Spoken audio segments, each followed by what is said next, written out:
समझो, अनुमान है, जीआर नहीं आता और चुनाव लग गया, जिसमें बीजेपी, शिवसेना, गंगाजल, आम आदमी पार्टी, सभी पार्टियां हैं, सब पार्टियां, राष्ट्रवादी, एकनाथ गट, जितने भी गट है, मैं सबको बोल रहा हूं, कैसे जाओगे पब्लिक के बीच कि भाई हमारे पास जीआर नहीं है but vote for so and so.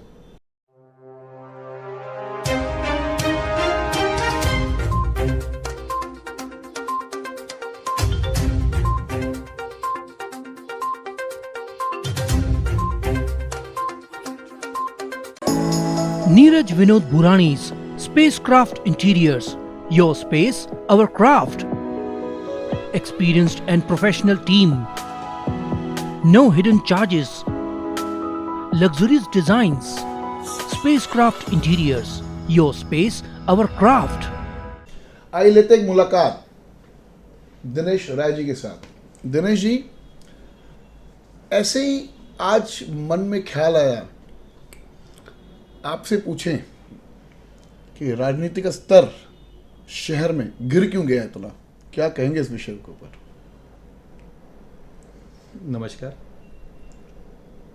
देखिए, ये राजनीतिक जो है ना कई पहलुओं की होती हैं। हाँ।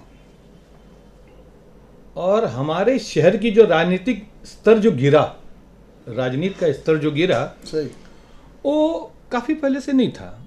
ये रिसेंटली एक समय आया जब हमारे शहर के विधायक पप्पू कालानी जी को षड्यंत्र करके जब शहर से बाहर किया गया, तो ये लाभकारी लोग अपना लाभ लेने के लिए इस शहर में सक्रिय हो गए। ये लोग मतलब थोड़ा खुल के बात करेंगे आप। मैं खुल के ही बात करूंगा, मैं कोई डरपोक नहीं हूं जो किसी से छुपा के बात करूं। मैं खुल के ही बात करूंगा। और उस समय क्या हुआ, 1996 में पहली बार 5 लोग चुनकर आए जो सत्ता के मार्गदर्शक बने, यानी किंग मेकर बने। वो जो 5 लोगों ने जो भ्रष्टाचार स्टार्ट किया शहर में, अंत बेइंतहा उन्होंने भ्रष्टाचार की दौर चलाई। और उसी समय से बहुत ज्यादा भ्रष्टाचार की सक्रियता यहाँ शुरुआत हुई शहर में। तब से शहर की राजनीति, मैं ये यूं कहूंगा, पूरी तरह से गर्त में चली गई। शहर की राजनीति, ये कल 5 लोग ही थे, उस टाइम 5 लोग ही थे। क्यों? यही इंडिपेंडेंट जीत के आरोप लगा रहे हो? उन पे आरोप नहीं, वो 5 लोग उस समय जो जीत के आए थे, इंडिपेंडेंट जीत के आए थे। हाँ। वही एक ऐसे पहलू हो गए थे जो इस तरफ जाएंगे तो उसकी सरकार बन जाएगी, इस तरफ आएंगे तो इनकी सरकार बन जाएंगी। गिरी तो आपकी सरकार, गिरी तो ठीक है, मेरी सरकार गिरी, लेकिन बनी भी तो मेरी सरकार। वो कैसे बनी? वो बस जैसे पासा वो लोगों ने खेला वैसे पासा हमारे लोगों ने खेला, टिट फॉर टेट, जैसे को तैसा। यार तब से लेकिन हमारे शहर के उल्लासनगर की राजनीति में गिरावपन देखा गया। गिरावपन यानी भ्रष्टाचार, इतना भ्रष्टाचार कि दलदल भी कम हो जाए। उदाहरण के तौर पे उसके बाद शुरू हुआ, मैं बताता हूं आपको। 2000 के बाद जब सरकार 96 के बाद चली, 2002 में हमारी गवर्नमेंट वापस आई महानगर पालिका में।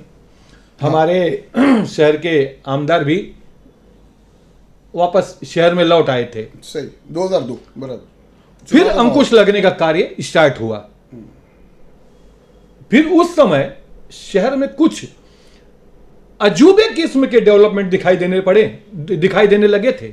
जैसे 855 बिल्डिंगों का मसला, इतिहास फिर नहीं दोहराएगा वो।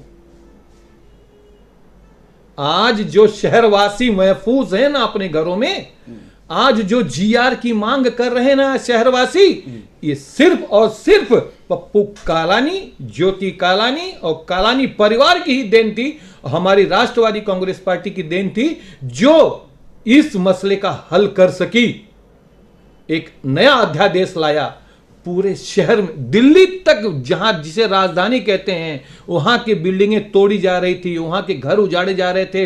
वो साफ साफ कह रहे थे एक ही शब्द कि धन्य हो पप्पू कालानी, तुमने शहर को बचा लिया और हम उजड़ रहे हैं, तुम्हारे ऐसा नेता हमें चाहिए था।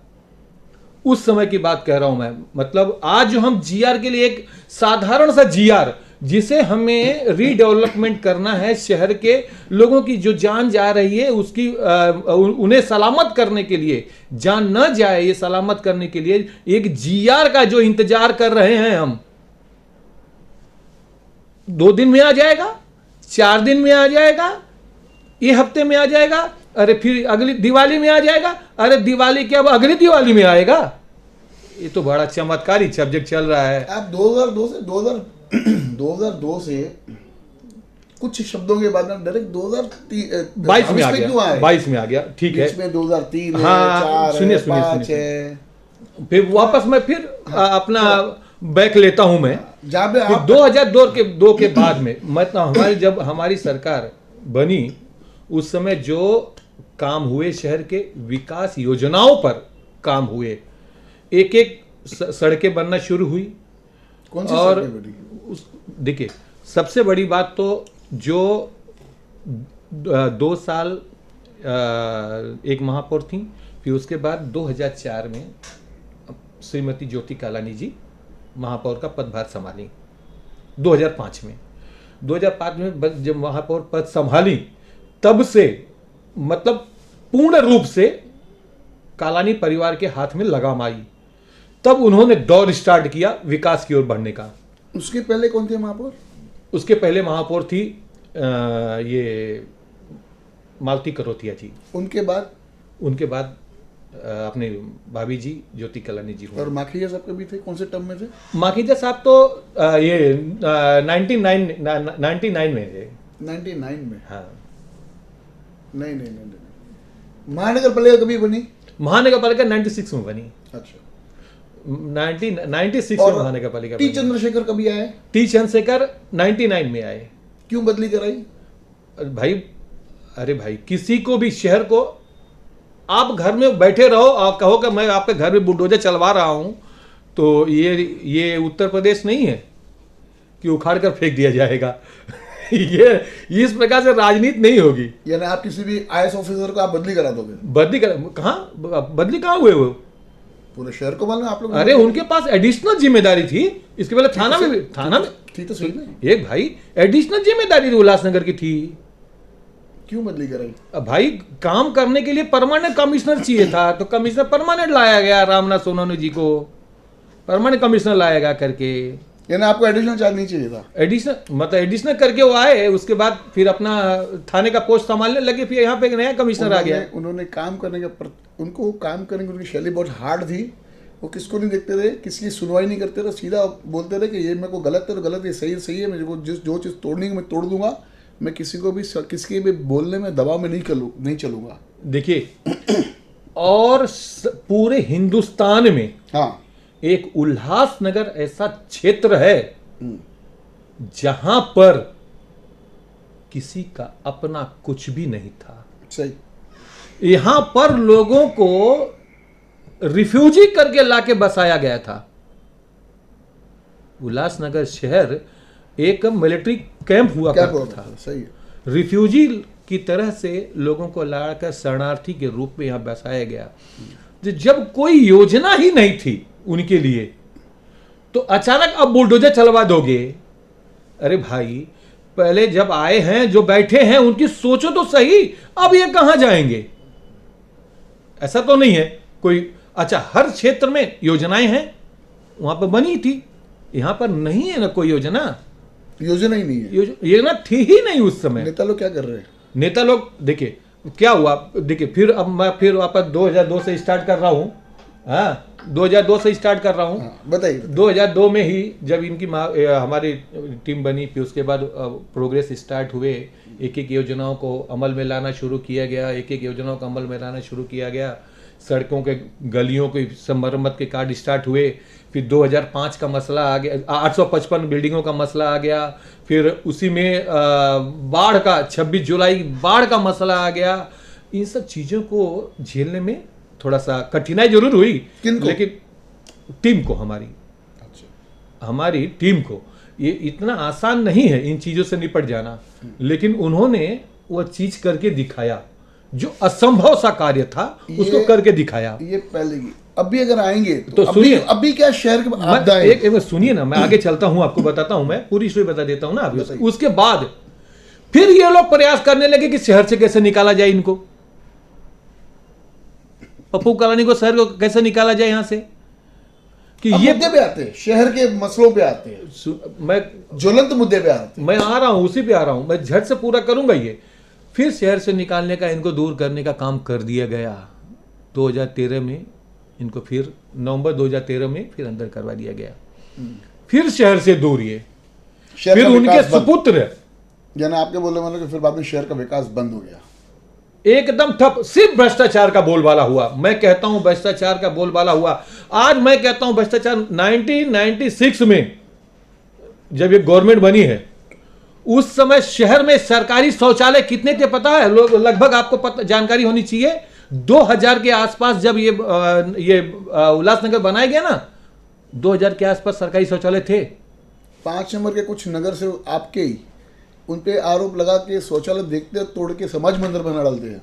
अरे यहां भी तो हुआ, ये झूलेलाल आपके- मंदिर पे 3 नंबर ओटी में, आपके पार्टी के थे उसमें। नवजीवन स्कूल के पास, अपने ये झूलेलाल मंदिर के पास, ये पीछे अपना झूलेलाल स्कूल के पास हाँ, कितने शौचालय ऐसे थे, या तो दुकान बना दिए गए या मकान बना के बेच दिए गए। किन लोगों ने? अरे हमारे भ्रष्टाचारी लोगों ने, जो 96 में आए थे। देखिए 96 में जो टीम आई ना, उसने भ्रष्टाचार को अकंठ भ्रष्टाचार में बदल दिया था।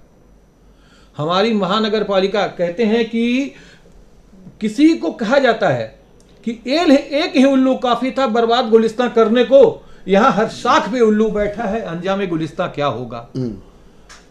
यहां मैंने देखा, उस समय की स्थिति में देखा कि उल्लासनगर महानगर पालिका में आकंठ भ्रष्टाचार में डूबी हुई थी। हर शाख पे उल्लू बैठा है। बताओ गुलिस्तां क्या होगा, उल्लासनगर का गुलशन कैसे आबाद रहेगा।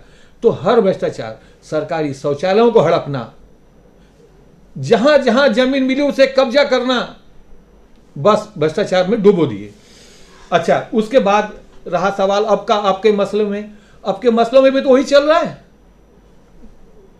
हमारे पप्पू कालानी जी जब शहर से दूर हुए, फिर उन्होंने अपनी नैया बिछानी शुरू कर दी, नैया चलानी शुरू कर दी, बगैर पतवार के ही चला लिए उन्होंने।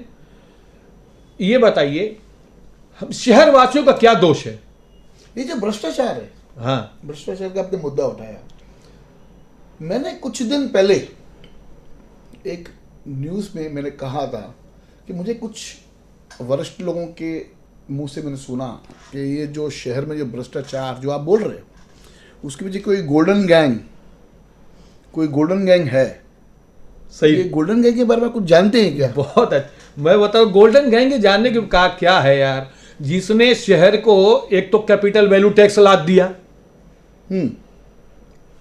ठेके सफाई व्यवस्था जो 4 लाख थी उसको सीधा 8 लाख पहुंचा दी गई। अब और क्या भ्रष्टाचार चाहिए भैया? आपको पता है कि जो कैपिटल टैक्स लगी, हाँ, ये यूनानी मसली थी। ठीक है, ठीक है। राष्ट्रवादी के कितने नगर सेवक थे जिन्होंने हाथ उठा के पास किया? देखिए स्टैंडिंग कमेटी में उस समय मुझे जानकारी इतनी नहीं है, कंफर्म जानकारी नहीं है। बोलिए कि जो उस जानकारी समय- है वो बताइए। हाँ, बाकी मैं बता दूंगा। मुझे कंफर्म तो नहीं है कि भाई कितने नगर सेवक थे, लेकिन उस समय जहां तक मुझे जानता हूं कि मेरे नगर सेवकों ने सहमति नहीं जताई थी।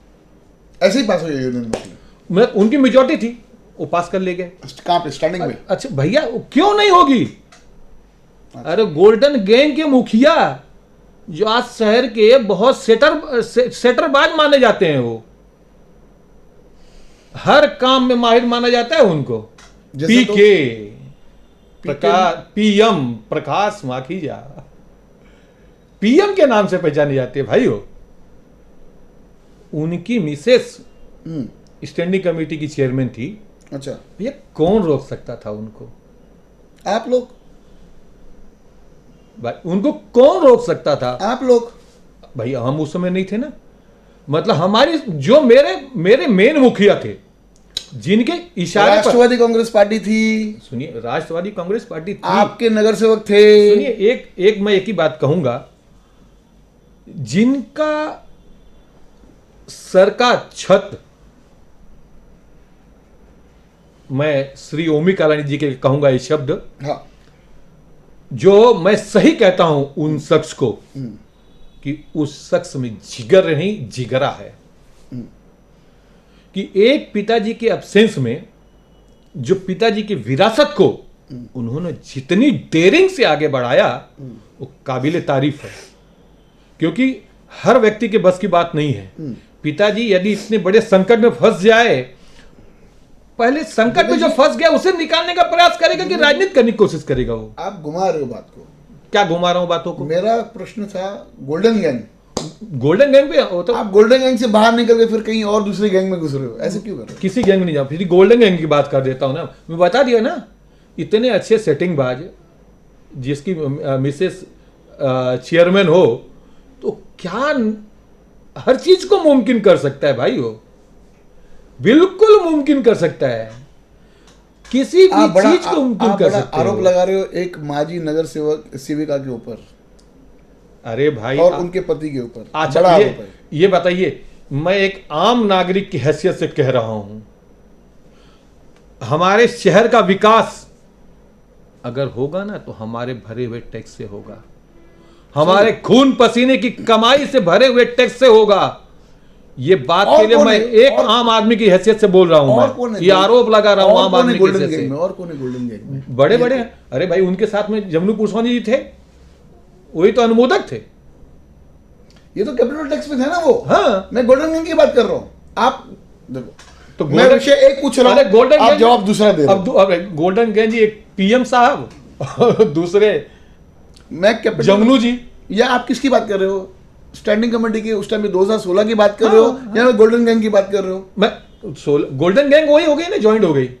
देखिए साहब, ये सब टोटल आज जो हमारे शहर को, यार आपके कहने मतलब गोल्डन गैंग ने 2016 में कैपिटल टैक्स लादा, शुरू एकदम लादा ही नहीं, सर पर काल बना कर रख दिया। नहीं वो तो डेवलपमेंट के वो चक्कर तो में शुक्र है, चलिए बात हुई, उनका बोलना था कि कैपिटल टैक्स आती, ये आई है तो हमको अमृत योजना से हमें पैसे मिलेंगे, मिले भी हैं उनको, सर मतलब महानगर पालिका को। वो पैसों से हम लोग शहर में हम लोग विकास करेंगे। जैसे 105 करोड़ आपके प्रवक्ता ने मेरे न्यूज़ चैनल में बोला था कि अमृत योजना में 105 करोड़ रुपया हमारे शहर को कैपिटल टैक्स की एक अटक थी, वो कैपिटल टैक्स लगाना था।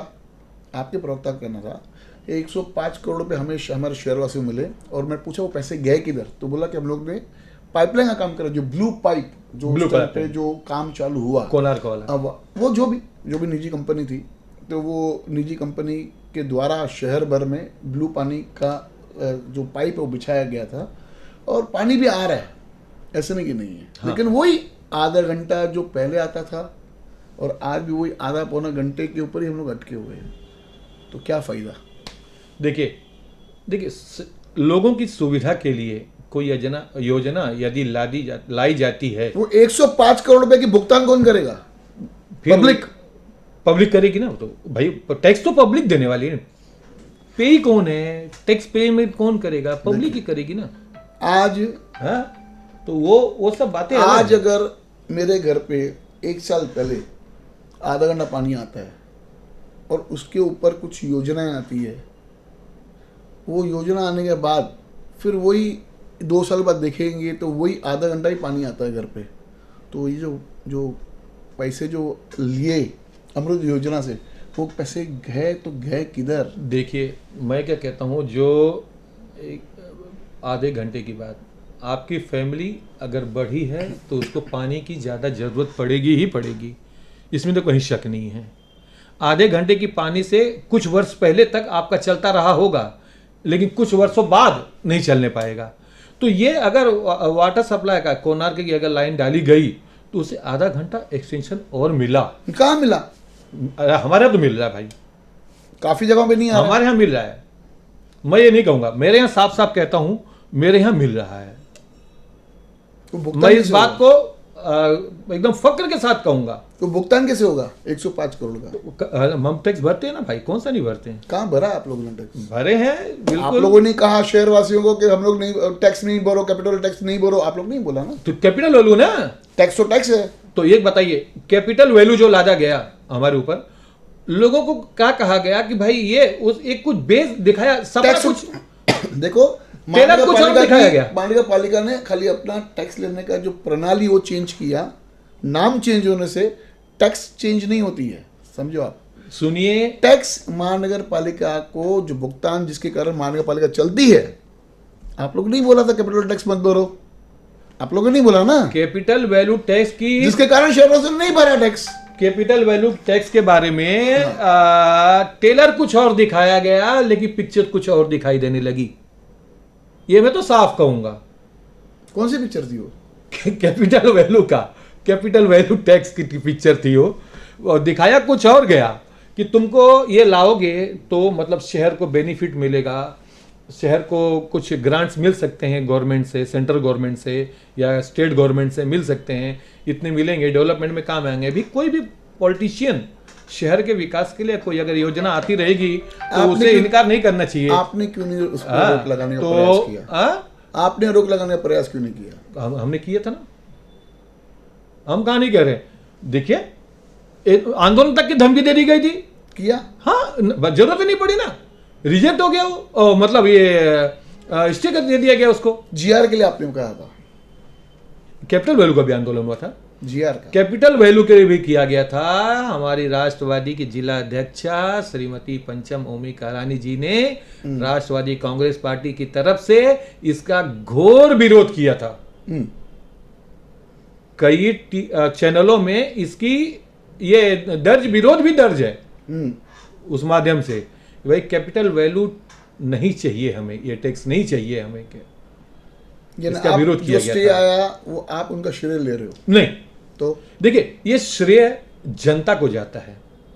कैसे? मैं तो श्रेय आपको दूंगा। क्यों? आपने इस मुद्दे को एकदम जड़ से पकड़ के रख लिया, और जितना भी न्यूज देखा हूं आपकी, जितने भी आपके प्रवक्ता का आरोप है मेरे ऊपर, आपके पार्टी के प्रवक्ता का मेरे पर आरोप किया था, आप टीआरपी करने के लिए आप इस तरह के सवाल पूछते हैं ना, सच पूछना गलत है क्या? देखिए टीआरपी का है के लिए, आपके प्रवक्ता ने आरोप लगाया मेरे पर, मेरे इंटरव्यू में। आप टीआरपी के लिए कुछ भी करते हो, मतलब हम तो सच दिखाते हैं, सच दिखाना पाप है। अरे भाई, डेमोक्रेसी है। ये आरोप कौन कहेगा? वो आरोप नहीं कहेगा, वो किया नहीं, सवाल ही नहीं उठता। उन्होंने सवाल ही नहीं उठता। आप अपनी टीआरपी के लिए कोई आप तीखे सवाल पूछते हो? अरे सवाल ही नहीं, ये पब्लिक के सवाल देखिए, पूछता ये आपका भ्रम है। अरे उन्होंने कहा, सवाल ही नहीं उठता, आरोप क्यों लगाएंगे वो? मेरी समझ आपने में सवाल किया, जवाब दिया आपको उसने। मेरी समझ में गलती है, आपकी समझ में गलती हो सकती है। आपने सवाल किया, आप ही सही जवाब दिए मैंने, यानी सवाल भी आपका, जवाब भी आपका, आप ही सही, हम गलत। आपने सवाल किया तो आपको जवाब मिला ना, वो नहीं। टीआरपी का मतलब कहां से आ गया? टीआरपी का देखिए, टीआरपी का इतना मतलब कुछ है ही नहीं। ये कोई उससे संबंध नहीं रखता कि मैं आपको, अगर यदि आप मुझसे सवाल कर रहे हैं तो मैं आपका जवाब दे रहा हूं, तो आपका सवाल पे मैं जवाब दे रहा हूं ना। इसे मेरा स्पोक पर्सन बिल्कुल गलत लफ्जों का ये नहीं करेगा। क्या लगता है आपको जीआर कभी आएगा? अभी देखिए, अभी तो आपके बेटे आर्किटेक्ट है जी, ठीक है, मैं बहुत अच्छे से जानता हूं आपके बेटे को, सालों से काफी अनुभव रखते हैं। उनका क्या कहना है जीआर के बारे में? आर्किटेक्ट है, इंजीनियर है। देखिए जीआर, मैं उससे एक दिन बैठा था तो बात किया उससे, मैं बोला जीआर बेटा क्या हो, इसका बेनिफिट क्या आएगा? बोलता देखो पापा, मैं जब जीआर आने के बाद पढ़ूंगा ना, तब मुझे ज्ञान होगा कि उसमें सब्जेक्ट्स क्या क्या है। एक प्रश्न पूछता हूं, 30 फुट का रोड है और दोनों साइड 6-6 मंजिला बिल्डिंग है, जीआर के बाद में दोनों को 4-4 एफएसआर देने की है, कैसे देंगे 30 फुट के ऊपर? बकायदा प्लान के साथ जाएगा वो। अब जो प्लान पास होगा ना, बकायदा मार्जिन के हिसाब से प्लान पास होगा, ऐसे ही नहीं होने वाला है। अब हाँ, तब यह क्या फंसा है, मतलब बिल्डिंगें हाइट में ऊपर जाएगी, चौड़े में नहीं रहेगी, वो नीचे नहीं फैलेगी, हाइट में ऊपर जाएगी। जैसे पहले बढ़ाई, वो तो स्वाभाविक जैसे है, पहले बड़ा शहर, स्वाभाविक है। कैसे बड़ा शहर? ऐसे अरे इंसान, आपके प्रवक्ता ने कहा हमने अरे शहर से बढ़ाया। इंसान अपना जमीन थोड़ी खोद के नीचे बैठता आपके है, प्रवक्ता ने कहा शहर से आसमान में बढ़ा। ही बढ़ता है ना वो। वापस ऐसे बढ़ेगा शहर जीआर के आसमान, बाद। ये बताऊं मैं आसमान में, मुझे अगर फैमिली को व्यवस्था करनी तो आसमान में ही बढ़ना है ना, जमीन ऐसा के अंदर बढ़ेगा। थोड़ी जाना है। ऐसा क्यों नहीं? जमीन होनी चाहिए ना उतनी। अरे 13.25 किलोमीटर का हमारा क्षेत्रफल है, पहले भी ऐसे बढ़ा, बढ़ेगा ही, स्वाभाविक अब भी है। ऐसे बढ़ाओगे? क्या परिवर्तन? अब तो रूल से बढ़ेगा ना परिवर्तन क्यों नहीं भाई, अब तो नियम से बनेगा ना वो, चलो नियम से बनने वाला, जो भी कुछ होने वाला नियम से होने जीआर वाला होने है। बाद फिर एक और बार आपसे मैं इस बारे में मुलाकात लेके आप- पूछेंगे। भले बेशक मैं मैं क्या अपने लगता है बेटे आने को भी वाले कहूंगा, आने वाले महानगर पालिका के चुनाव के अंदर राष्ट्रवादी कितनी सीट्स ला सकती है? देखिए जिस प्रकार से हमारी राष्ट्रवादी कांग्रेस पार्टी की सोच चल रही है, जिस प्रकार से कार्य चल रहा है, जिस प्रकार से लोगों का समर्थन मिल रहा है, सही। जिस प्रकार से लोगों का समर्थन मिल रहा है, उससे यह साफ नजर आता है कि हमारा महापौर बनेगा, पहला महापौर ही हमारा बनेगा।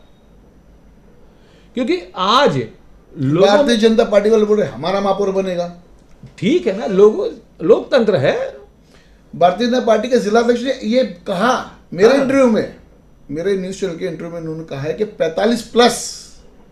भाई लोकतंत्र है, वो 45 अच्छा हुआ 90 प्लस नहीं बोले, 89 प्लस नहीं बोले, तो सीटें भी नहीं है।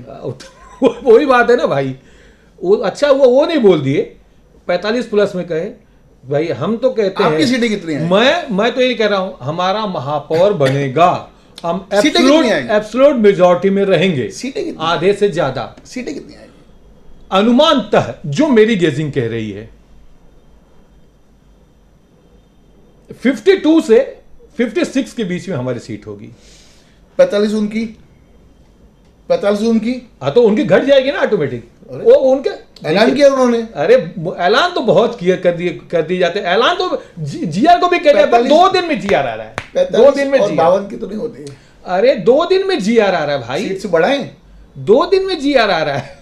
ऐलान करने को तो क्या कुछ करना है, करने के लिए क्या है, 2 दिन में जीआर आ रहा है, अगर लगता है अगली दिवाली तक जीआर आएगा। आप लोग ने आंदोलन भी नहीं किया, आंदोलन करते तो आ जाता था, आपने आंदोलन किया ही नहीं। अरे जीआर के ऊपर सड़कों पे उतरते तो जीआर आ जाता था।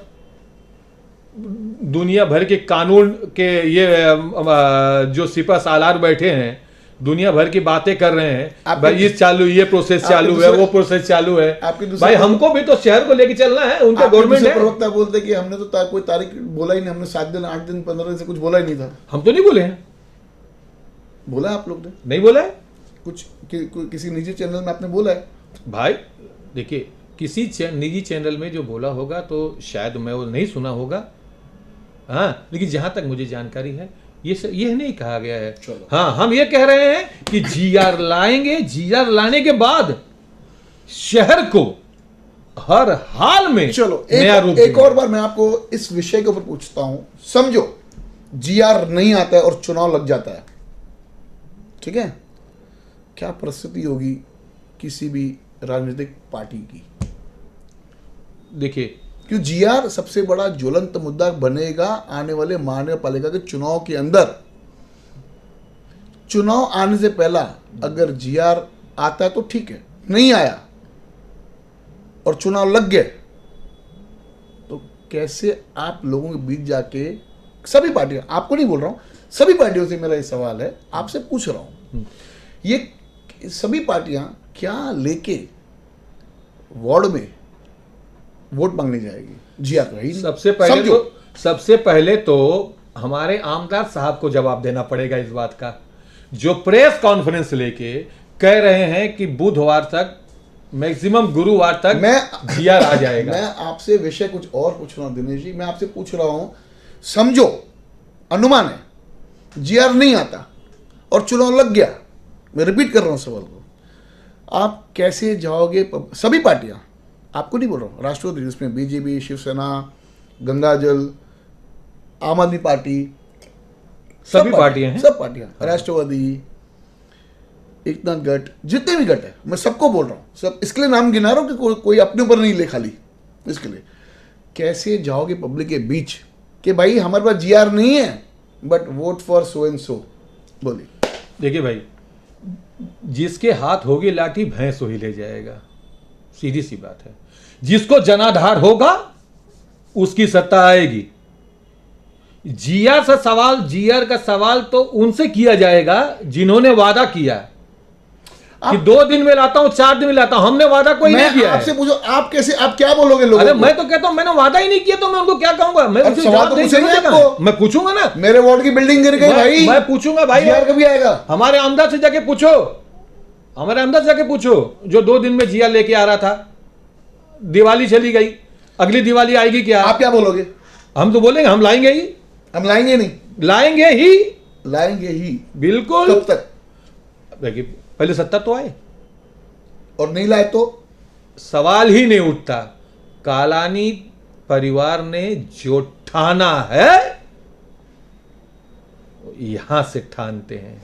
बहुत अच्छा लगा दिनेश जी से बात करते हुए। दिनेश जी का कहना है कि राष्ट्रवादी पार्टी को अगर बहुमत मिलती है तो जीआर आप लोग की जवाबदारी होगी लेके आने की सरकार से। देखिए अगर नहीं आता है तो वो तो 100% है। देखिए बहुमत हमारी आनी ही आनी है, क्योंकि इस बार हमारे शहर को जो लीड कर रहे हैं ना, यूथ आइकॉन ओमी कालानी जी, जो युवा हैं, युवा ब्रिगेड को आगे बढ़ा रहे हो, उसमें लगभग मैं तो देख रहा हूं जिस तरह से मतलब चयन कर रहे हैं उम्मीदवारों का, एकदम नए चेहरे और सब के सब प्रोफेशनल पढ़े लिखे लोग। कोई इंजीनियर है, जैसे मेरा बेटा हाँ इंजीनियर है, आर्किटेक्ट कर रहे हो मतलब। हाँ नहीं भाई, देखिए कालानी, जैसे मेरा बेटा इंजीनियर, यानी आप अपनी टिकट को क्लियर करके अनाउंस कर रहे हो कसम से। मैं देखिए अनाउंस तो उनका करना काम है। हाँ चलो आगे बढ़ते हैं। जैसे हाँ, तो जैसे एग्जांपल मेरा बेटा अपना वकील साहब है, कौन से वकील? अपना भरत जी, हाँ भरत शिवनानी, भरत शिवनानी जी, हाँ, एडवोकेट हैं, वो हाँ, प्रोफेशनल हैं। हाँ, अजीत माखीजानी जी हैं, हाँ, जो एक प्रोफेशनल है, हाँ, सीए हैं। सीए। ऐसे ही कैंडिडेट को वो चुन रहे हैं जिन्हें, जिनके अंदर योग्यता है, जिनके अंदर क्वालिटी है। अजीत माखीजानी के ऊपर एक मुझे बात याद आई, चलो पूछ लेता हूँ। आगे है ना, आगे है ना? हाँ हाँ बिल्कुल। उस वार्ड के अंदर, वो वार्ड था टीओके का,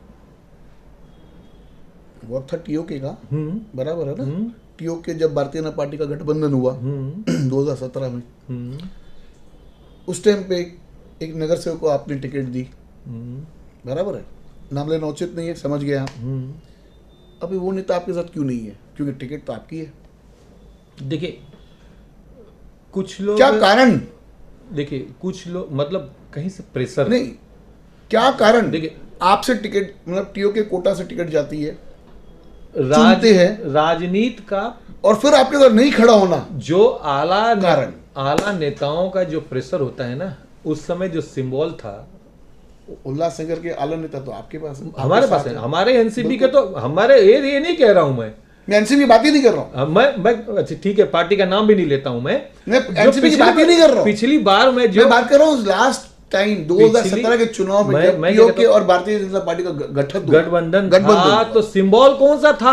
अजीत माखीजानी के वार्ड से एक टिकट इशू होती है भारतीय जनता पार्टी के कोटा, मतलब टीओके कोटा से भारतीय जनता पार्टी में तो सिंबल था ना उसका। हाँ था, सिंबल था ना। वो आपके साथ क्यों नहीं है? सिंबल था, सिंबल की वजह से उनके ऊपर प्रेशर डाला गया, जहां तक मैं जो सुना हूं। उनको प्रेशर डाला गया, अगर सिंबल पे आप नहीं लौट के आओगे तो आपको सदस्यता रद्द कर दी जाएगी। डर गए होंगे, लेकिन जो कालानी के हैं ना, वो डरने वाले में से नहीं है। 14 लोग निकल गए, बिंदास जाके शिवसेना का महापौर बना दिया। तो उस टाइम तो वो तो टीओके से कोटा से गए, तो कालानीस के ही हुए ना टीओके। सिंबल था ना उनका, सिंबल तो जब गठबंधन हुआ तो उनके सिंबल पे लड़े ना चुनाव। तो आप वाले भी तो जो लोग थे वो तो उसी सिंबल पे लड़े, टीओके का पर्टिकुलर कोई सिंबल नहीं बीजेपी था। से लड़े थे ना, बीजेपी से लड़े हाँ, थे। मैं भी तो वही बोल रहा हूँ। तो सिंबल था तो सिंबल पे ब्लैकमेल किए जा सकता है ना कि भाई आप यदि पार्टी अब अदर पार्टी में जाते हो तो आपकी सदस्यता रद्द कर दी अदर जाएगी। पार्टी में गई नहीं, वो तो भारतीय जनता पार्टी में आज तक है। हाँ तो देखिए अभी अभी भी देखिए हमारे तो विप का तो कोई मतलब ही नहीं उठता उसके अंदर। तो वो है ना, वो तो उनका कोई मतलब ही नहीं। लेकिन जमलूपुर सोनी जी ने 14 लोगों पर केस किया उधर चुनाव आयोग में, इलेक्शन कमीशन में, क्या बोल के कि ये लोगों ने पार्टी से के साथ व्हीप का उल्लंघन किया है, यही बोल के ना। हाँ, कहाँ पहुंचा वो केस? कुछ नहीं होगा, ऊपर वाला सब देख रहा है। सच और गलत का न्याय ऊपर वाला करता है। किसी के मुंह से कहने से, कौवे के सरापने से गिरगिट की जान नहीं जाती भाई। बहुत अच्छा लगा दिनेश जी, थोड़ा समय को देखते हुए, और दूसरी बार की कमिटमेंट आप समय दोगे? बिल्कुल दूंगा, पक्का 100%। तो गोल्डन गैंग के आज दिनेश जी ने 2 नाम उजागर किए। हाँ 2 नाम बोले मैंने, तो एक पीएम। हमारे पास तो नाम ही नहीं थे, हमारे पास खाली सवाल था कि एक गोल्डन गैंग करके है जो जिन लोगों ने शहर को बर्बाद करने का प्रयास किया और करेक्ट किया भी है। आपने उनके नाम लिए, मैंने नहीं लिए। अब तो वो जवाबदारी ले रहे हैं। मैं नाम लिया हूं कि जवाबदारी लेने, मैंने मुंह से बोला है तो जवाबदारी क्यों नहीं लूंगा।